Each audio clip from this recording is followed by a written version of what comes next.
जी आपके पास और आगे भी बातचीत करेंगे, लेकिन इसी बीच एक बड़ी खबर आ रही है। किशनगंज सीट से कांग्रेस आगे है, अहम जानकारी आ रही है सामने। किशनगंज सीट से कांग्रेस आगे है और देखिए अब लगातार मटिहानी से जेडीयू के राजकुमार सिंह आगे हैं। तो लगातार जो अब रुझान है वो धीरे धीरे, अब से देखिए 8:30 बज गया से बीजेपी आगे है और अब देखिए 8:30 बजे हैं तो अब बैलेट पेपर की भी गिनती शुरू हो जाएगी 3 मिनट के बाद। महुआ से तेज प्रताप यादव पीछे हो गए, देखिए अभी आगे चल रहे थे, अब पीछे हो चुके हैं तेज प्रताप यादव महुआ से।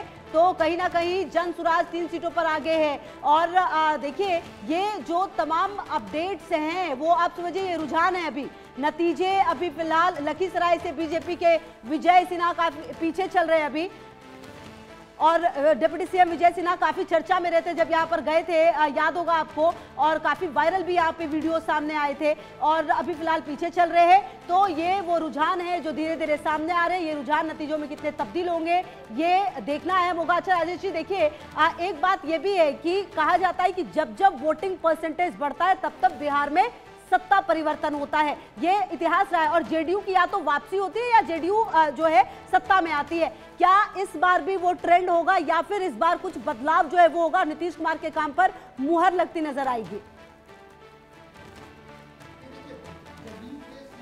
इस बार वृद्धि बिल्कुल होनी है, क्योंकि देखिए ये तो अब बिल्कुल तय कहानी है। पहले से ही जो लक्षण दिखाई दे रहे थे तो हम लोगों ने ये चीज़ देखा था कि वो 43 सीटों पे आ गए थे और वो उसका कारण उस बार हम लोगों ने देखा था चिराग पासवान की जो है कि वो खड़े हो गए थे और उस कारण से उनको नुकसान हुआ था। लेकिन 2020 के चुनाव को खुशबू जी देखें और 2025 के चुनाव को देखें हम लोग, तो एक चीज़ ये नजर आता है कि 2020 के चुनाव में नीतीश कुमार के प्रति एक नाराजगी की स्थिति नजर आती थी। लेकिन 2025 के चुनाव में नीतीश कुमार को लेकर नाराजगी की स्थिति नहीं है, उल्टे जो है कि कहीं न कहीं उनके प्रति एक समर्थन की स्थिति नजर आ रही है कि ऐसा ना हो कि वो, तो हमें लग रहा है कि इनकी सीटें 43 से हर हालत में बढ़ते हुए वो 55-60। क्या यही वजह भी है कि जब ये देखा गया कि जब एग्जिट पोल आए उसके बाद पोस्टर्स लगे टाइगर जिंदा है और तमाम, क्या ये बीजेपी को भी संदेश देने की कोशिश थी कि देखिए हम आए? इसी पर मैं आपके पास आऊंगी और इसी बीच एक बड़ी खबर आ रही है, 92 सीटों के रुझान सामने आ गए। अहम जानकारी आ रही है सामने, 92 सीटों के रुझान सामने आ गए। 50 सीटों पर एनडीए को बढ़त है, मतलब फिलहाल अभी देखिए कांटे की टक्कर नजर आ रही है, जबकि महागठबंधन भी आप देखिए 36 सीटों पर आगे चल रही है। जी मेरे सवाल का जवाब भी दीजिएगा और बताइएगा कि क्या ये जो कॉन्फिडेंस है वो वापस आया है जेडीयू का?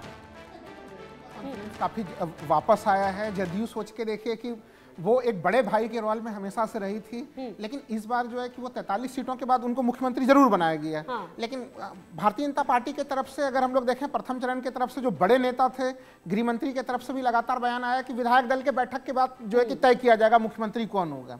तो इन सब घटनाओं के कारण से आप जो देख रहे हैं कि नीतीश कुमार के जो जदयू के ऑफिस के बाहर पोस्टर लगा हुआ है कि टाइगर जो है कि जिंदा है, वो टाइगर कम बैक, इस तरह के तमाम चीजें लग रही हैं, तो वो भारतीय जनता पार्टी को स्पष्ट संकेत देने के प्रयास हैं वो कि घटक दलों के बीच में। ठीक है राकेश लाल जी, मैं आपको रोकना चाहूंगी, आपके पास वापस लौटूंगी। बड़ी खबर का रुख कर लेते हैं। सहरसा, जमुई और दानापुर से बीजेपी आगे है। सहरसा, जमुई और दानापुर से बीजेपी रुझानों में आगे। और ये बड़ी खबर, लखीसराय से बीजेपी के विजय सिन्हा डिप्टी सीएम है, पीछे चल रहे हैं। और देखिए अगर ये नतीजों में तब्दील होते हैं तो वाकई में ये बहुत बड़ा झटका लग सकता है विजय सिन्हा को। जी सही, मैं लगातार कह रहा था कि विजय सिन्हा के वहां पे जो स्थितियां हैं वो लखीसराय भारतीय जनता पार्टी का एक बड़ा सा मजबूत गढ़ रहा था, लेकिन इस बार जब हम लोग ग्राउंड पे जब वहां पे गए थे नजर आ रही थी कि स्थिति उनकी वैसी मजबूत है पहले की तरह। आती हूँ, शैलेंद्र का रुख करेंगे, बीजेपी मुख्यालय से बने हुए। शैलेंद्र देखिए अभी तो रुझानों में बीजेपी आगे निकलती हुई नजर आ रही है, एनडीए आगे निकलती हुई नजर आ रही है, क्या है वहां से तस्वीर फिलहाल?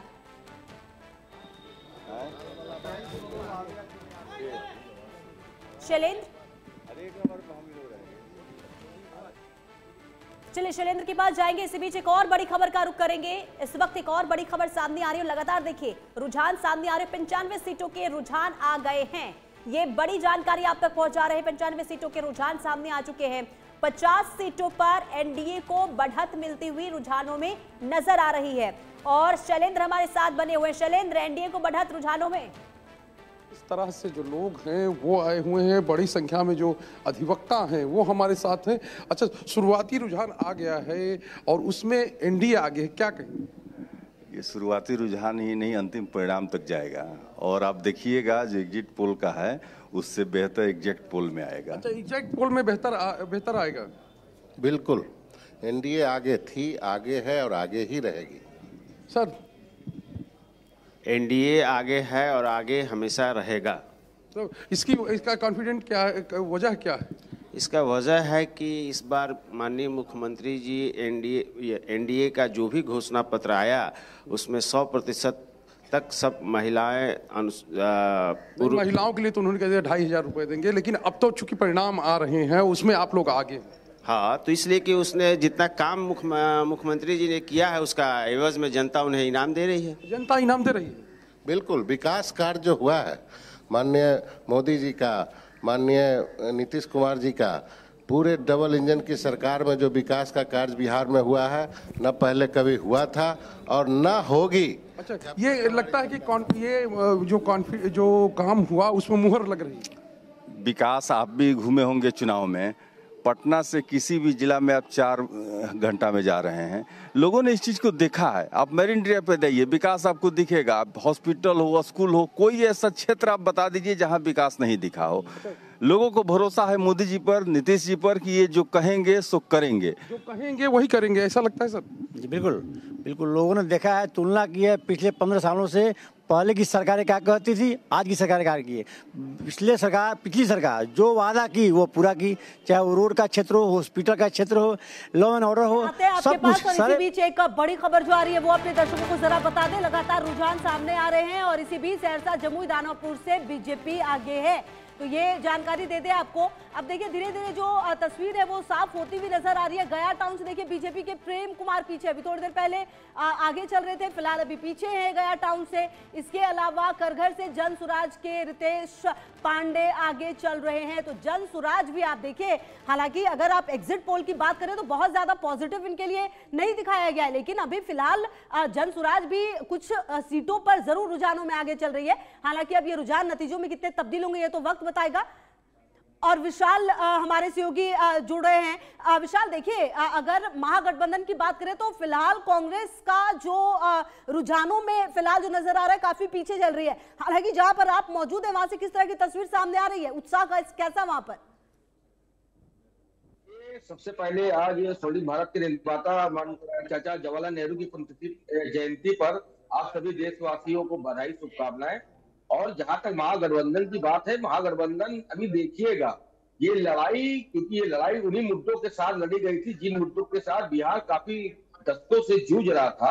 आज कहीं ना कहीं आप देखिएगा अभी तो शुरुआती रुझान आना चालू हुए हैं और शुरुआती रुझान में भी महागठबंधन अपनी मजबूती से पकड़ बनाए हुए है।